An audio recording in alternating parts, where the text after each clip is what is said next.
৪৫, ৫২, ৭১, ৯০ বাংলাদেশে অনেকগুলো অধিকার ফিরে পাওয়ার আন্দোলন হয়েছে, কিন্তু বুকে হাত দিয়ে বলুন, সত্যিকার অর্থে মানুষ তার অধিকার কি কখনো ফিরে পেয়েছে? সত্যিকার অর্থে মানুষ কি কখনো শোষণ মুক্ত হয়েছে? চাঁদাবাজ মুক্ত হয়েছে? মানুষ কি কখনো ইনসাফ ফিরে পেয়েছে? সত্যিকার অর্থে পায় নাই। মানুষের অধিকার প্রতিষ্ঠার জন্য যে পাকাপাকি বিধান দিয়েছেন, সেই বিধানের নাম হচ্ছে ইসলাম। একমাত্র ইসলামকে প্রতিষ্ঠা করা ব্যতীত মানুষ কশ্চিনকালেও তার পেপার হক, পেপার অধিকার, মানুষের ন্যায্য হিস্সা মানুষ কোনোদিন বুঝে পাবে না।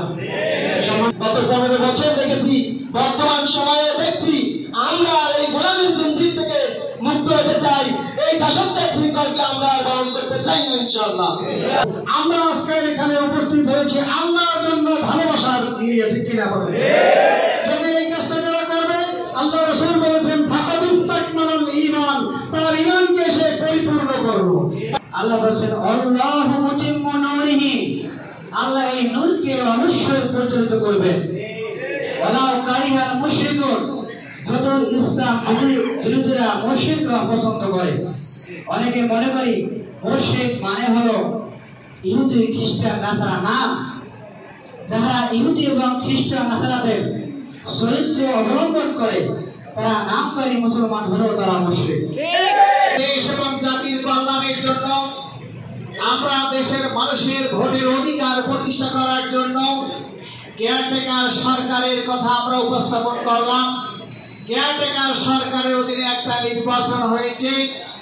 জাস্টিস শাহাবুদ্দিনের নেতৃত্বে যে নির্বাচন, বাংলাদেশের ইতিহাসে একটি নজিরবিহীন নির্বাচন হয়েছে। কোন জোটগতভাবে নয়। 1991 নির্বাচনেও বাংলাদেশ জামাত ইসলামী 18টি আসন নিয়ে পার্লামেন্টে অংশগ্রহণ করে। তখন এমন একটি অবস্থা ছিল, সরকার কারা গঠন করবে, এই নির্বাচনটা কি ব্যর্থ হয়ে যাবে কিনা, না একটি সুন্দর গণতান্ত্রিক পরিবেশ সৃষ্টি হবে। একটি কঠিন মুহূর্তে জাতি নির্ভর করল জামাত ইসলামের দিকে।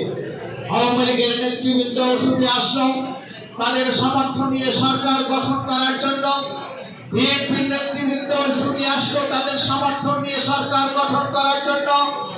ইভেন আওয়ামী লীগ, বিএনপি সবাই 4-5টি মন্ত্রিত্ব সহ তাদের ক্ষমতার অংশীদার হিসেবে গ্রহণ করার জন্য প্রস্তুত ছিল।